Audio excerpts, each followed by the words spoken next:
Get ready, everyone, and you just might survive. Ruben and Jason are here with their X-Men deep dive. Going through all the X-books is their mission, so get ready for the Learned Edition. Things are getting weird in here. Ruben hopes another sword book gets announced this year. It's the Weird Dose of X, the X-Men comic show. It's the Weird Dose of X, guaranteed. It's the Weird Dose of X, guaranteed not to blow, except your mind. It's the Weird Dose of X, the X-Men comic show. It's the Weird Dose of X, guaranteed not to blow, except your mind.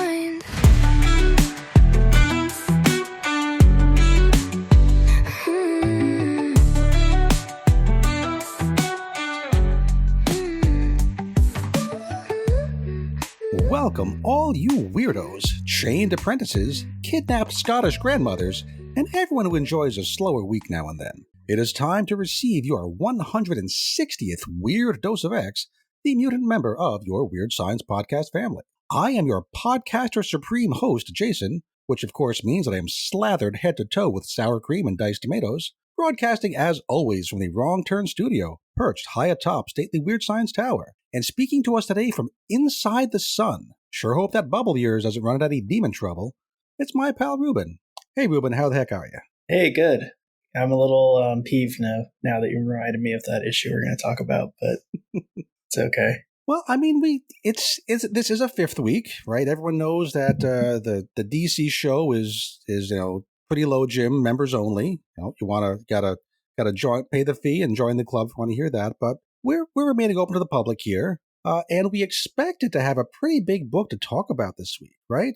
Mm-hmm. I was really excited. I was very much looking forward to it, and very disappointed when it arrived. Well, I'm talking about the book that didn't come out.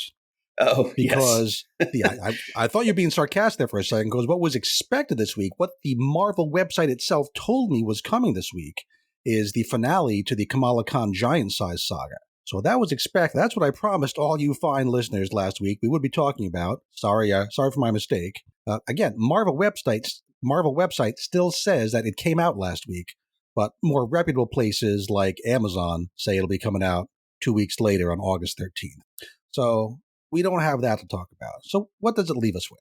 Not a whole lot. There's no news. We do have an Infinity comic wrapping up the Cuckoo Song arc, so we'll talk about that. An issue of Spider-Man and Wolverine came out, but Jim tells me he's covering that on the regular Weird Science Marvel podcast. Did you happen to read that yet, Ruben? The Spider-Man Wolverine? No. What's going on at this point? I know there was some interesting stuff. Well, at the end of the last issue, it looked like Wolverine had murdered Spider-Man to death. Right. Turns out he's fine. It didn't happen? No. I'm shocked.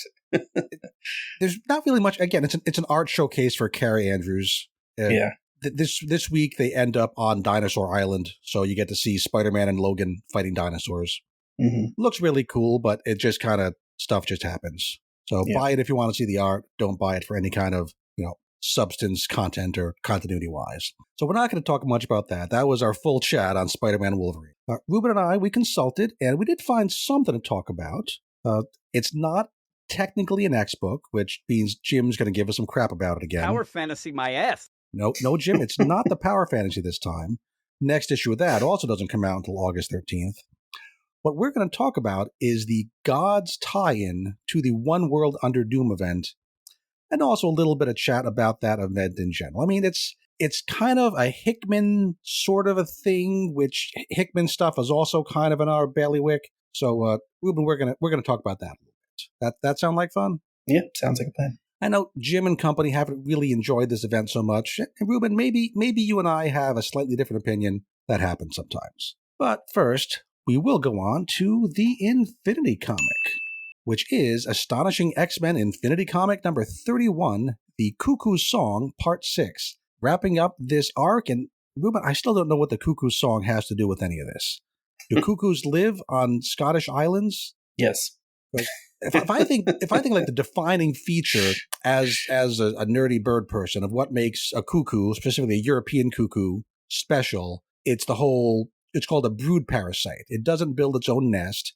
It lays its eggs in the nests of other birds, kind of forcing other birds to raise its young. I don't see what that's a metaphorically that's pretty rich, right? You could do a lot with that metaphor. I don't see how that metaphor has anything to do with this story. So, Alex Packendale, I know you're listening out there. Hit me up. Let me know what cuckoos have to do with this story. This is written by Alex Packendale, art by Philip Sevi, colors by Michael Bartolo, and letters by Clayton Coles, recent Eisner Award winner, but not for this. Wrapping up this arc, nothing particularly shocking or clever happens in this chapter, just kind of ends, which was disappointing because I thought this was a decent setup. I like the tie back to things that had gone on during Krakoan era. You know, they're mad because they don't have the drugs anymore. What was your general impression of this final chapter here, Ruben? That was disappointing. Like you say, not a ton happened, which was a bummer. And I thought I had longer to drink my tea there. Go ahead, Ruben. Well, there's not much that happens. I mean, this character, the daughter that refused to be the symbiote host, just deciding at the end to be the host. It's like, is she a good person now, a bad person? They like take the Alzheimer's grandmother away, but I'm assuming we're never going to see her again. So like, what do they have? Like, you're supposed to feel happy that Paige finds a way to like pretend to be the daughter for like a split second. But like things come up that should be kind of morally complex. Yeah. And that could be interesting, but the books, the chapter is not interested in that. It just kind of moves on. So what happens here, to remind people where we are, our heroes have all been captured by the mutant-loving / mutant-hating islanders led by Dr. What's-His-Name. These captured heroes are Husk, Skin, and the newly introduced character Ava, who can produce new limbs and heads and also can kind of split like multiple man, but not come back together. I'm really curious, Ruben, what would happen? What happens when she makes a whole duplicate of herself and they both stay alive? Are they both individuals? It seems like that should be explored, right? Because we've seen her completely split once, but it was as one of her halves was like eaten by the symbiote, I think. Mm-hmm. So I'm still curious what happens with her. So they've been captured. Dr. What's-His-Name makes a pretty standard villain speech about how he's only keeping this island free of death and disease, like the mutants did on their island. Because remember, they're pissed off because the flow of magic mutant meds have been cut off. The flat scanners have given these islanders a symbiote. And another thing that's not really explored is, where did this symbiote come from and why is it kind of, I don't know if lobotomized is the right word. It doesn't have any personality. It's just hungry. I'd like to know more about that. So the islanders feed mutants to the symbiote. Symbiote heals them, kind of functionally replacing the missing magic mutant meds. So the reason that the mutants can't just run away is that, number one, they've been tied up. Husk and Ava with cords around their wrists. Skin has just been tied up with his own loose skin. Pretty gross. I think I've seen Reed Richards get tied up this way. It seems like a Reed Richards kind of. Yeah. And also, number two, Husk has been drugged to the point where she can't husk out and use those powers anymore. But this turns out to be totally ineffective. Ava just creates 2 extra arms that aren't tied up so that she can untie herself. Now, this seems kind of difficult. Now, Ruben, do you think you could reach behind your back and untie like tightly tied cords? I know in movies and such, this happens all the time. It's a common trope. Yeah. It just seems like that would be a hard thing to do. Maybe I'm just, inflexible and not so nimble. But I would think anybody remotely competent at tying knots, would be fine here. But it's a comic book. Mm-hmm. So everybody gets untied, or at least Husk and Skin get untied, or Husk and Ava get untied. And just we have the drugs that prevent Husk from husking out just conveniently fade away. No particular reason. There was no countdown timer. There was no clever, I can do this to make the drugs go away faster. Just convenience, super easy. It just kind of happens. So the crazy humans bring in the symbiote. We get a panel of the symbiote menacing Skin. That's kind of cool. It's a clear reference to a famous shot from Aliens 3, which is a crappy movie, but with one good shot. And then Husk transforms to a fire form. Kind of cool, which is a major symbiote weakness. Mass panic. Everybody scatters. The whole cultish church building is going up in flames. Our heroes run off towards their hidden boat. Dr. What's-His-Name tries to stop them one last time, this time by pointing what I think is a shotgun at them. I'm no gun guy, but the art here looks kind of perspective wonky. Did you look at this one image? It just looks weird to me. I just don't know shotguns. Yeah. I've never had a shotgun pointed straight toward me, thank goodness. So maybe this is exactly what it looks like. I don't want to find out. Yeah. Now, Angelo, Skin, he goes for the standard sympathy speech. Now, do you have any idea how many times we've pulled you back from the brink of extinction? And all you've ever given us in return is your hate and fear. Now, as always, history, even, fake Marvel history, is more complicated than that. Yes. Right, but how many of those brings of extinction were Did they caused by mutants? I don't think you get credit for that as a group. Yeah. And fundamentally, I think the more interesting moral question is, everybody's throwing around their you and us and we and them, and just the idea of who counts as an us and who's a them, your in-groups and your out-groups. It's a very complicated thing, but not in this book. The story is not going to go into nuances. Instead, it has Dr. What's-His-Name's daughter, Helen. She puts on the symbiote and chomps her dad on the shoulder. Pretty gross. Yeah, Helen, I assume just eats him later because now she's the host of the symbiote. Yeah, I have a note to talk about what happens after this story ends because it can't be good. But for right now, Helen just bites him on the shoulder, makes him drop the shotgun. She offers to cover the mutants' escape in exchange for them taking her grandmother off the island. So they do, and at the end there, Husk pretends to be granddaughter Helen so that the grandmother doesn't freak out. Questionable moral choice here too, right? This woman is suffering from dementia, and so they're kind of sort of kidnapping her, although it's a really bad situation. They're pretending to be her daughter and fooling and mentally it's kind of fraud, right? It's presented as a straightforward happy ending, but I don't think, if you think about it, it's really that straightforward. What do you think? I just wonder where they're going to leave her because they're obviously not taking on the responsibilities of. She's an X-Man now. She's on the team. She could be friends with Granny Smythe, right? Well, we've had Forget Me Not. She can be Forget Me Yes. I'm sorry, that was rude. That was cruel. I shouldn't do that. How dare you? But yeah, like you hinted at, Ruben, what's going to happen on the island now? Like, what's going to happen with the grandmother? Sure. Yeah. But on the island, right, does Helen retain control of the symbiote and now she's kind of in charge? That's not a long-term plan because she can't be with part of the symbiote all the time. And as soon as she de-merges from it, she's screwed. So does she kill the doctor? Does she kill her dad? Does the doctor take the symbiote back and they kind of go right back to their old pattern, but now with Helen in jail or eaten by a symbiote? What happens after the happily ever after is doesn't seem like there's any good endings coming up for anyone here. I assume the symbiote kind of takes control and she eats everybody on the island. So all the humans are gone. Wow. And that's why she sent her grandmother away. It's just a bloodbath, just like Fortnite, where only one of them gets to live and it's a symbiote. Yeah, she's like, you're not going to want to see what happens here, so please take the grandma away. That would bring some finality, I guess, at least. So, yeah, maybe. So overall, an okay idea for a story. Nothing super clever done along the way. And the ending is just, a drug wears off coincidentally and they escape. So even grading on the Infinity Comic curve, I'm going to give The Cuckoo Song, which I still don't know what the title means, 6 out of 10. I mean, again, perfectly fine to scroll through when you wait in a line on the bank, but even then, a little bit disappointing. How about you? Yeah, really disappointing. I thought the idea of having the X-Men dealing with the symbiotes was kind of cool, because you don't really see that combination of characters that often, but they did pretty much nothing with it. So, I don't know. I mean, I think 6 is probably objectively correct, but in terms of my disappointment level, I'd probably go to 5.5.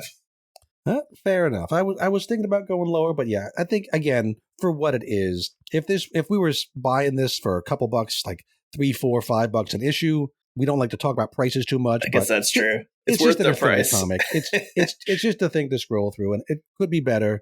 Some other things in the Infinity Comic have been better, but it kind of. I'd say when this gets repackaged as like a trade or whatever they do, right? They seem to like to grab these Infinity Comics and throw them all together. Right. Into like something and publish it. Somebody will buy it and it'll be like super disappointed. Yeah. Who in the Slack chat this week was some folks had bought the Savage Wolverine and were really disappointed by it. I mean, that was an Infinity comic. You can read that for free if you're subscribed on your phone or your tablet. Yeah. And yeah, anytime they repackage an Infinity comic for paper publishing, it's not going to look great. No, So, it's a scrolling format, right? Like, right. unless it's a lazy Infinity comic writer who doesn't do anything to really format it for the scrolling format, I can't imagine it looking right. Yeah, I wonder what print. they tell the artist. Do they tell them lean into the new format, or they tell them, well, kind of keep it more or less like a paper comic so we can squeeze some bucks out of it that way? I think if you're going to do the new thing, lean into it. Make the art fit the new format, because that's otherwise why even bother do this? Exactly. Yeah, it's a lot better when they do. I'm actually sometimes there's some really cool art in here. I still think about that Omega Red bit in the steel mill. Yeah, that was awesome. Yep. And I think that was published on paper, and I can't imagine it looked anywhere near as good on paper as it did. You'd just be like, okay, whatever. When you're scrolling, yeah. Yeah. Okay, so that was our Infinity Comic Chat. 6 from me, 5.5 from Ruben.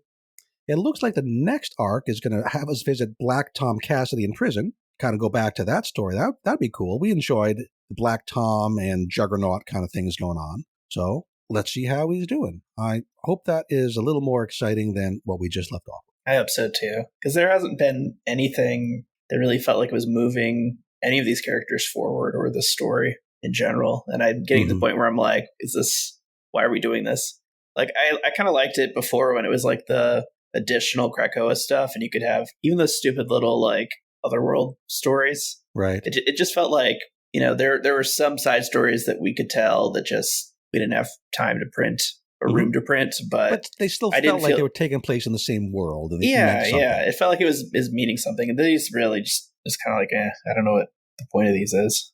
And also, now that I think about it, if the arc is a typical length, the next arc will kind of take us right up to when the Age of Revelation starts. And I'm still curious what's going to happen to the Infinity comic when Age of Revelation hits. Is it going to keep going in the regular 616? Is it going to also, will we have Infinity comics set 10 years from now in the Age of Revelation? It does seem like Marvel is going to use Age of Revelation to do some resets with the line.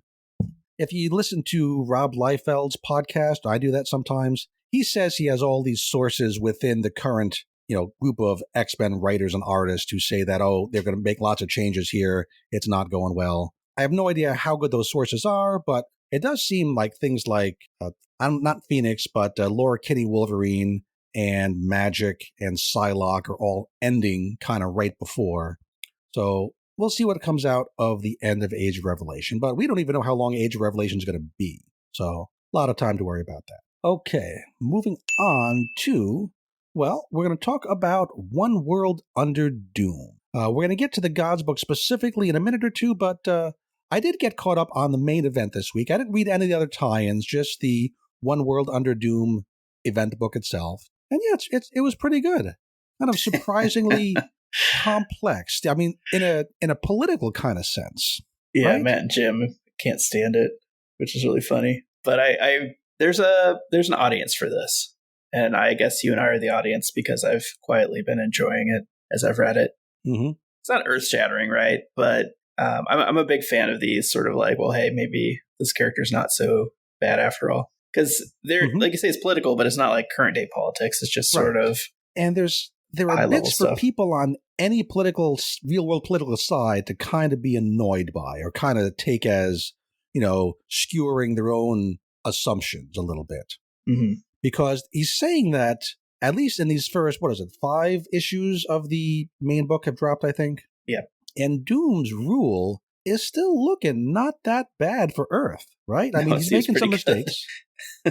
But he's giving us, Ryan North is giving us reasons to say that Dr. Doom is doing, sometimes in some ways, a better job than our current real-world status quo.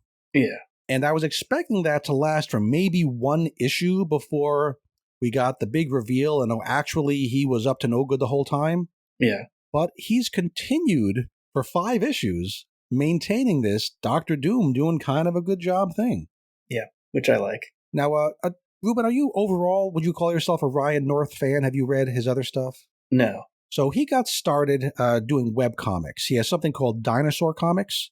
Okay. Which I don't know what that is. He's been doing this for 20 years, 4,000 instances or issues or whatever you want to call them.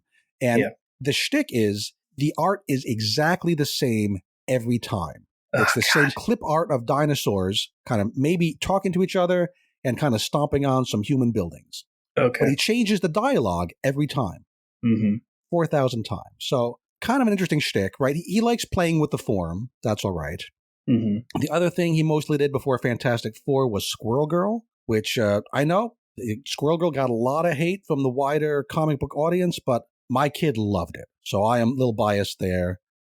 It's best off. Squirrel Girl is great on her own. Every time they try to bring her into the main Marvel universe, have her interact in like in this event book, it just doesn't work for me.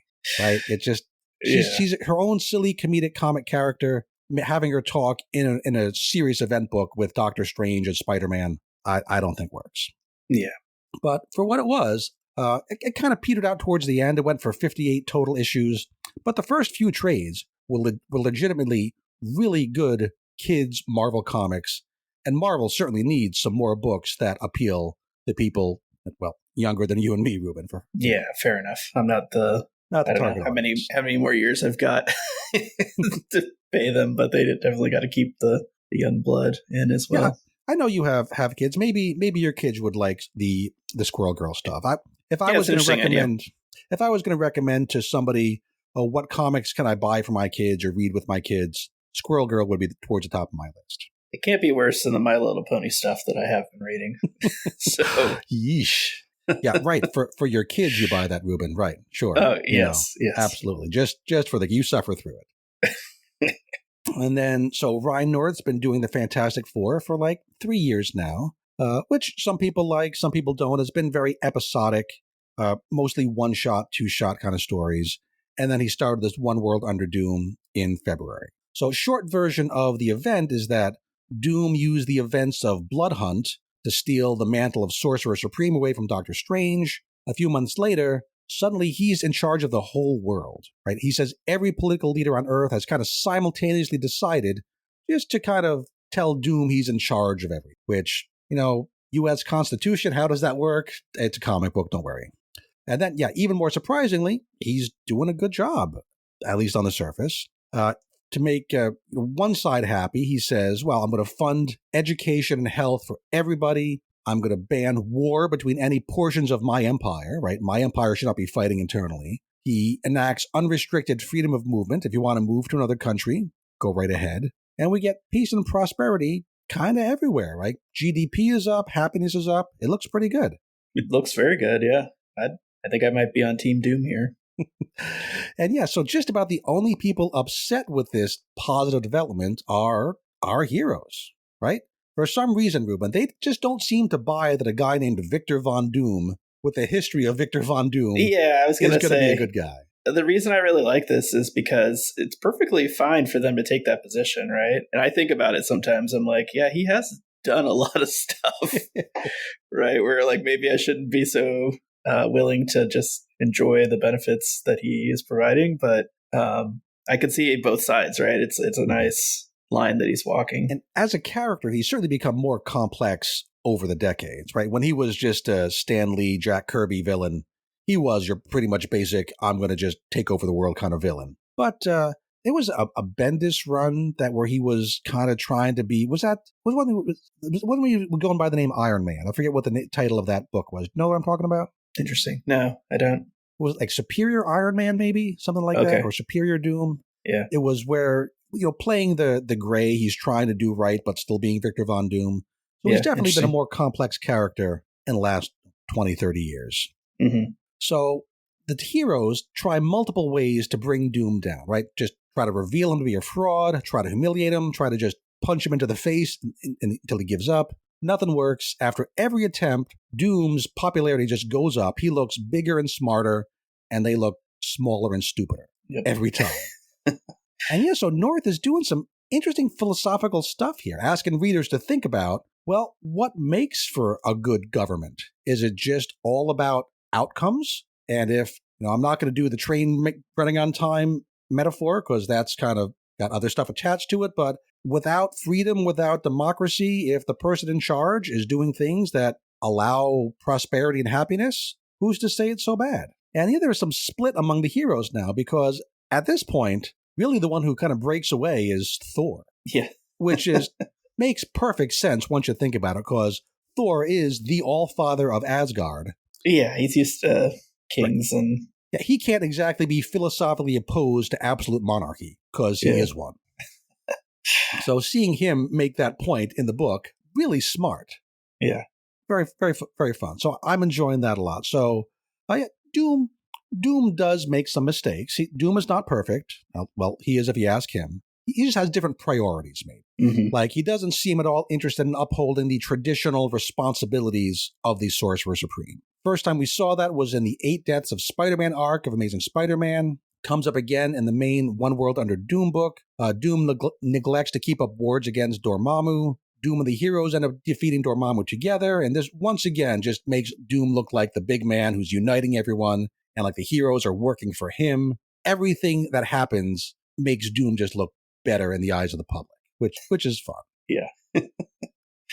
And the end of that was Doom makes some Sorcerer Supreme magic banishing Dormammu, but the magic banishing him is tied to Doom still being in charge of the Earth. So it's like, well, you can't get rid of me now, because if you depose me, Dormammu's going to come back and eat the planet. Very funny. Still kind of making him look like a good guy, but in a way that always redounds to his own benefit and power. Very Victor Von Doom. And then at the end of issue 5 of the main title, which just came out, I think, a couple weeks ago, Maria Hill shows up. And this seems like now maybe we're finally going to get the twist, the reveal. She says that she has some information about what he's really up to that's going to change everything. But who are you going to trust, Maria Hill or Victor Von Doom? I don't actually know. I think they're both pretty sneaky characters. Yeah, I don't know her very well, so is there a reason I should trust her or not trust her? Well, she's in charge of S.H.I.E.L.D. Yeah. Last time we saw her was in that Mystique book, where she wasn't particularly trustworthy. Yeah. So, good point. Right, she's kind of, she's the S.H.I.E.L.D. guy, so we'll see what she's up to. Yeah, overall, really enjoying this. North does sneak some of his pet characters in, right? Squirrel Girl and Squirrel Girl supporting characters like Nancy Whitehead and Brain Drain. I'm really hoping that the ending of this doesn't hinge on Squirrel Girl doing something. Oh, God. Squirrel Girl, Kamala Khan team up to save the world. Yeah, you and I That'd both. be awful, right? That'd be betraying the complexity and intelligence of this book so far. Yeah. But yeah, we don't know yet. We have 3 more issues, I think, of the main book and a whole bunch more tie-ins. Isn't one of those Squirrel Girl running jokes that, like, she's invincible, nobody can beat her? Well, that was the title of her book, The Invincible Squirrel Girl. And it's not usually like she beats somebody up directly, but she just, again, it's a kid's book. It's a YA kind of book. So she generally talks to them and they figure out how to be friends. Okay. Which, again, works really well for the most part in the Squirrel Girl book itself. Is not a way to end an event in the 616. Yeah. So this that's makes all I me have worried. to say about the main plot of the whole thing before we get into this specific issue. You have anything else you want to add about One World Under Doom? You've got me really worried now. That's going to be the outcome. It's going to be Squirrel Bar talking to Doom about why he shouldn't be in charge. And he'll be like, okay, you've made some good points. I'm out. And I'm just going to be really sad. But so far, I think we'd both recommend people read at least the main book. Would you agree with that? Definitely. I've read a lot more of the tie-ins than you have, and like a lot of events, not everybody seems to understand the assignment. And sure. I think when we get to the Gods book, that'll be one of them. Well, but there have been a few people who have. I like the Avengers one well enough. I mean, I guess there's 2 successful. Is that a separate book, or is that just the Avengers ongoing interacting with the event? Yes, the latter. Okay, just Avengers the Avengers ongoing. itself. Yeah, interacting. I thought there's 2 ways to handle these events. One, you can do something that like actually plays into the story, and you got to read it because it's like actually extra chapters. I don't mind those. But then the other one that's clever is you can do like, because of the stuff that's happening in the event, let's tell a story in this new world. Yeah.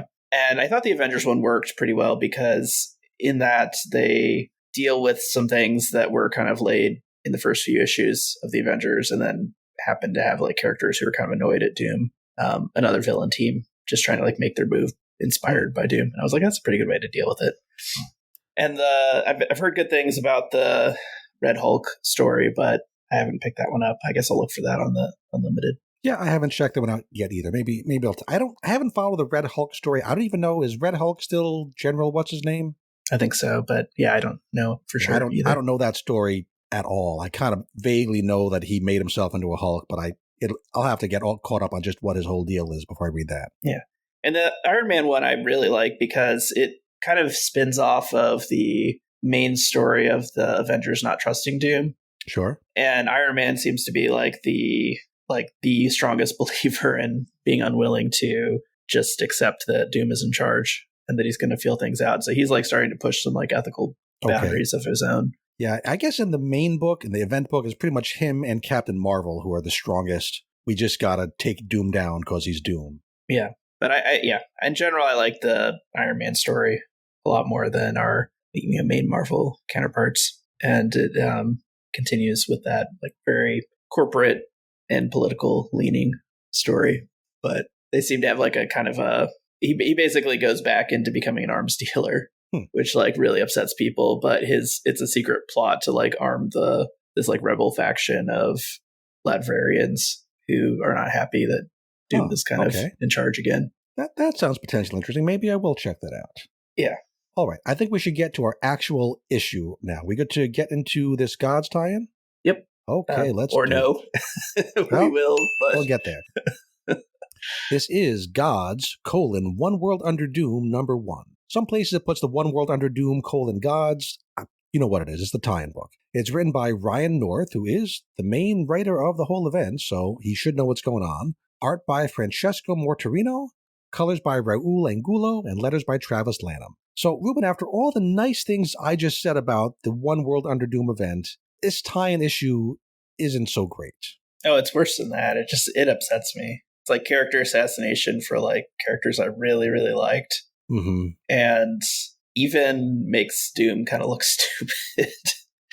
So your big bad looks kind of dumb, and your Gods characters, who I thought were really cool characters, are really like not cool anymore. And I'm just like, okay, if this is the way they're going to be portrayed going forward, I could just have them never show up again. Right? Because the Gods characters were created by Jonathan Hickman, who is a particular kind of comic book writer, right? Not everybody's taste. We tend to really like him. He's, kind of on the thinky side, on the complicated side.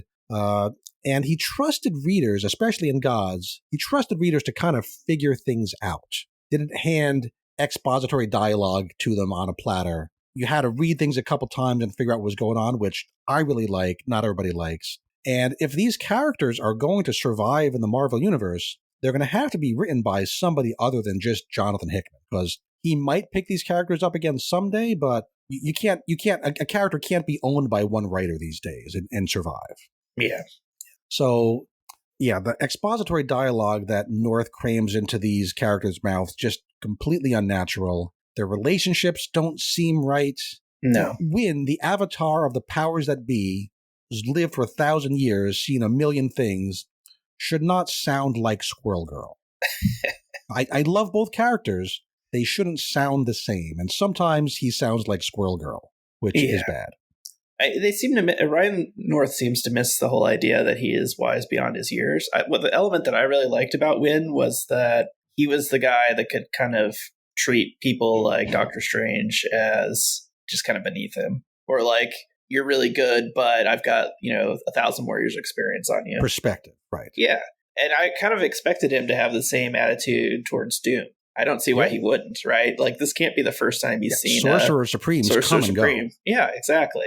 And we even had Wynn show up in Doctor Strange's, I forget what it was called, like the 1,000-Year War, or whatever that thing was that created General Strange. Right. So he was even aware of that, right? And he was just kind of like, yeah, those gods that you worship are just messing with you. So I don't know. He just seemed very, not necessarily rude, even the way he treats Mia. It just doesn't seem like what we would have gotten. Like he had a prior apprentice, right? Dimitri, yeah. He kind of like laughed at him when it was, but only in the sense of like, oh, you're, part of the natural order of things, doing your like secret spy stuff, trying to learn about. Yeah, they had a relationship of kind of elbowing each other and kind of being sarcastic towards each other, but it was a complicated human buddy, pal, rival master-apprentice relationship. Yeah. And at the end of that whole story, it was kind of clear that he thought what had happened to Mia was really untenable. And like, he was really upset about the idea that she could never really be a mage because of her affiliation with the natural order of things. Mm-hmm. She had been apprenticed to Aiko, who was Wynn's ex-wife, and worked for the science side of stuff. Yeah. So then to just have him show up in this series. So, like, for instance, he definitely knows Mia's name. Yeah, exactly. So that's where I was going with this, is like the attitude that he shows her makes no sense given where things were left off, right?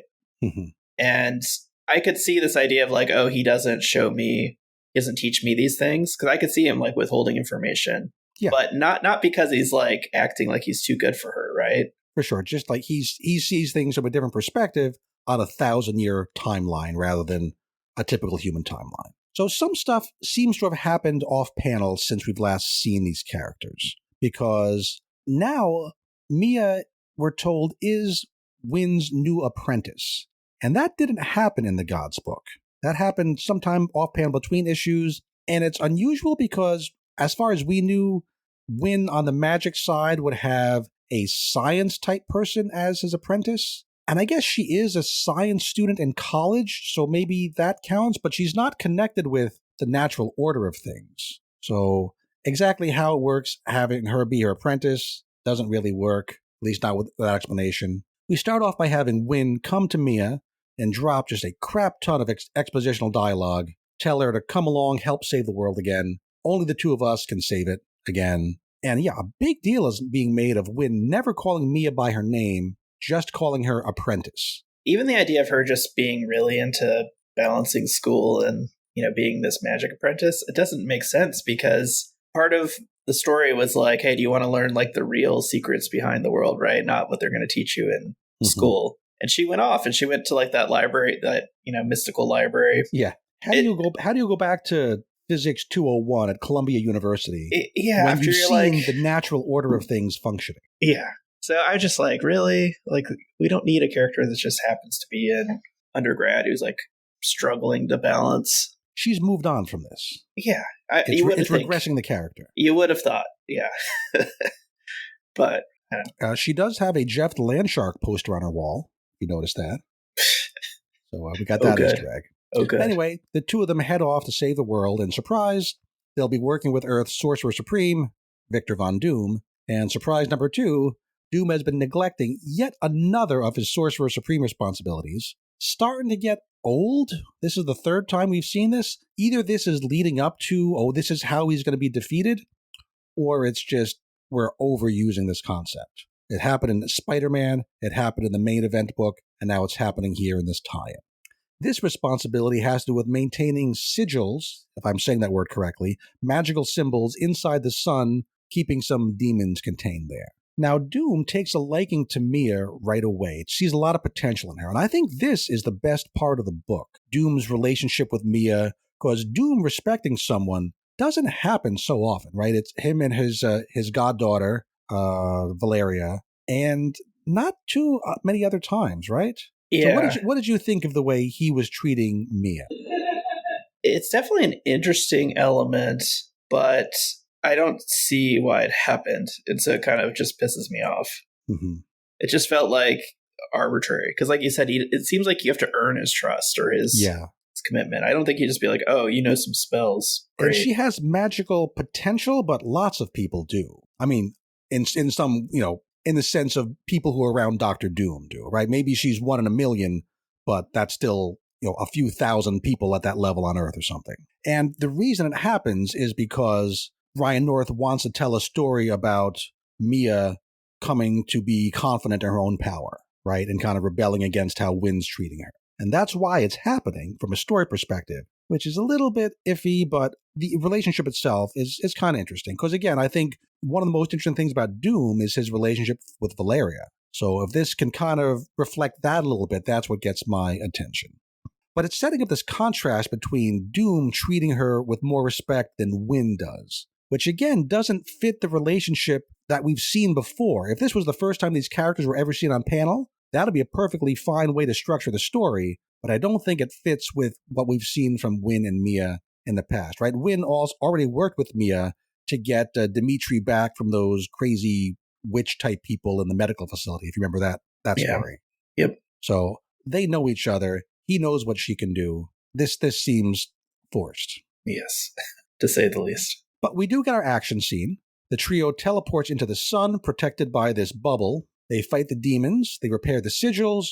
Doom gives Mia some magic lessons, right? Mia learns to have faith in her own abilities. Kind of an annoying trope in modern comic stories, right? Especially for female characters. This is the whole thing with the original Captain Marvel movie, where she just has to accept that she really is super strong, and all these men telling her she's not strong, she just has to ignore them. It's an arc we've seen too many times. I'm bored with it.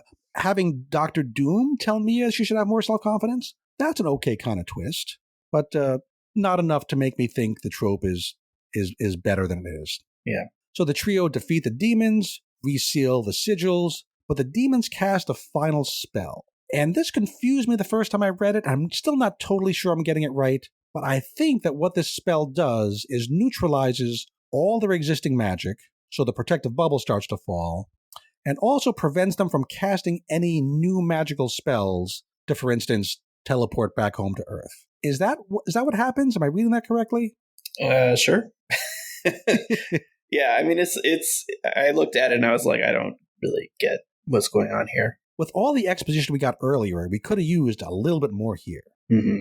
It kind of makes me wonder, though, why the sun demons didn't cast this spell earlier, right? If they could neutralize all the magic right away, why save it for their final parting shot as they're being defeated?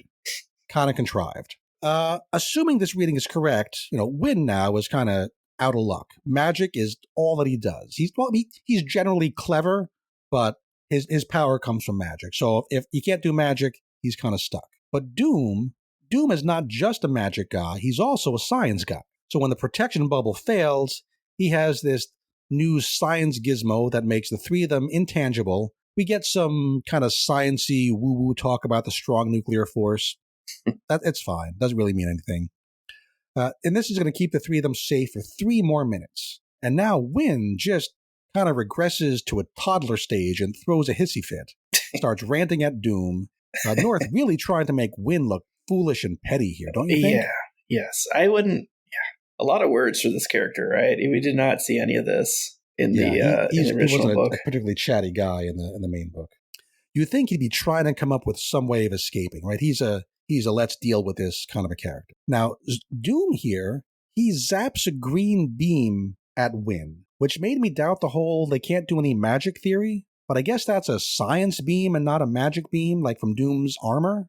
That's the only reading I can find that makes this make sense. But we get some more bickering, and then a second Dr. Doom science gizmo kicks in.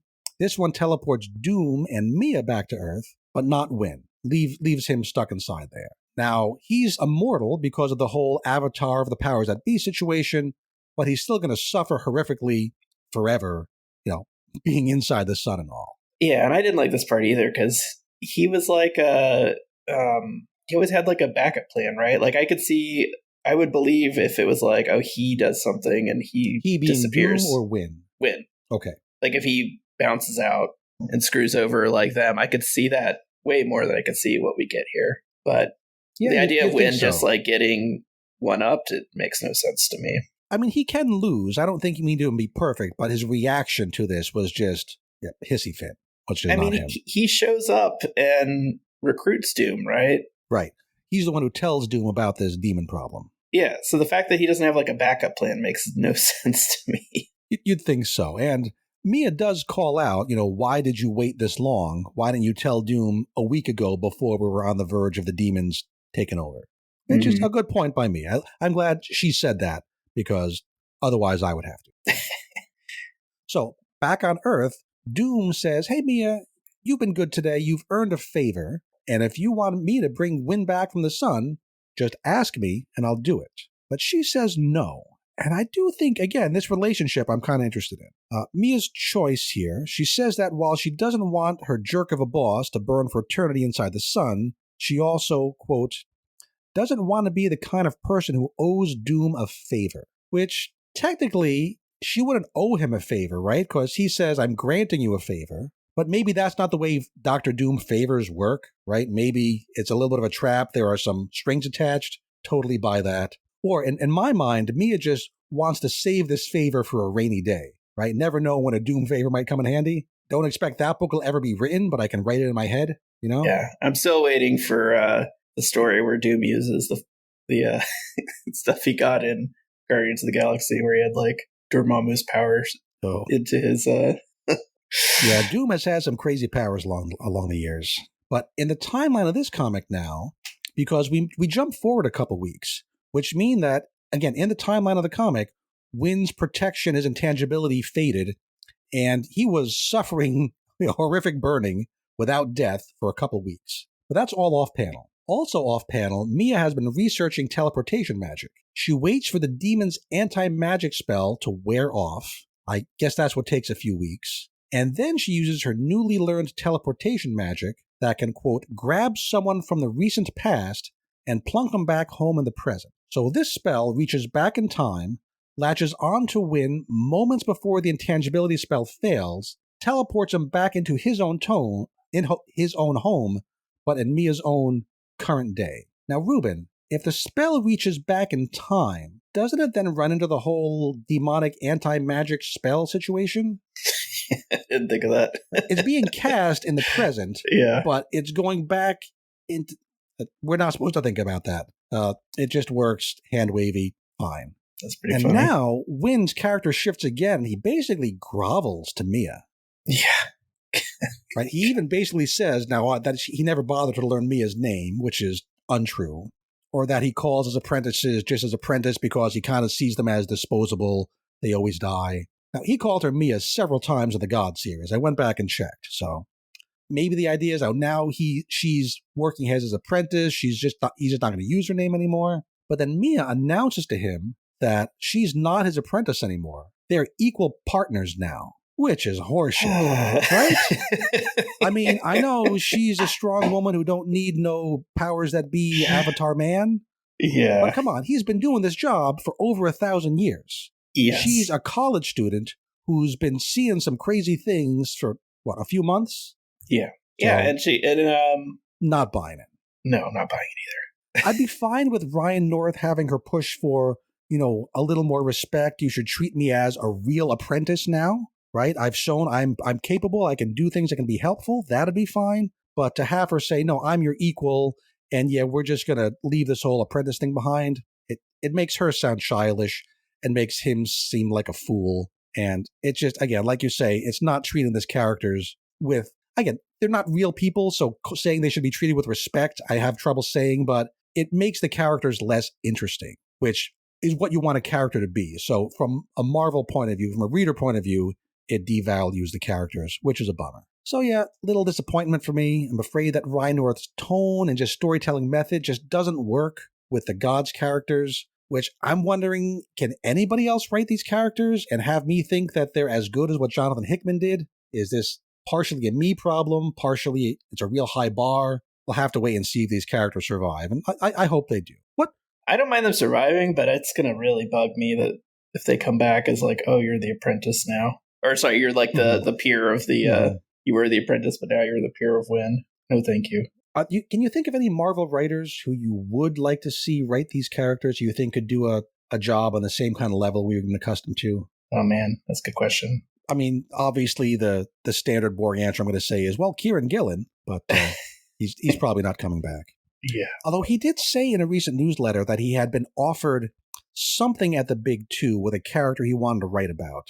I'm sure it's not Gods, but he has a door open to do some Marvel stuff in the future, maybe. And, God stuff could be fun. But I can't think of any other writers off the top of my head who I think, oh, yeah, they'd really get these characters. Which, again, would be a bummer because I want to see these characters again, but I want to see them done the way they should be done. Mm-hmm. We should talk about the art for a second.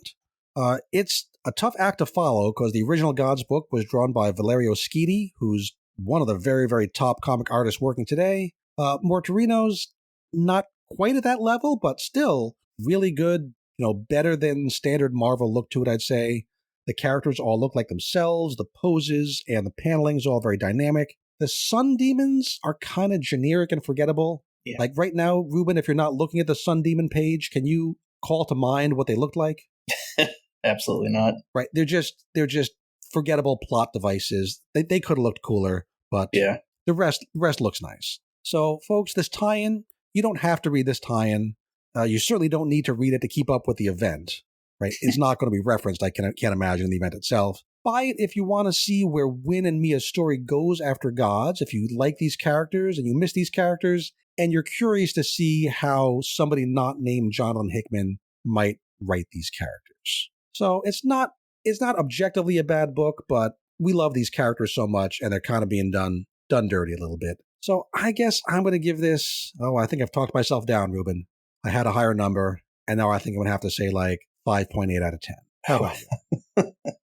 I'm just going to give it a 5. I was so angry. And I'm going to say an FU 5. Like, special 5 from Ruben. Yeah.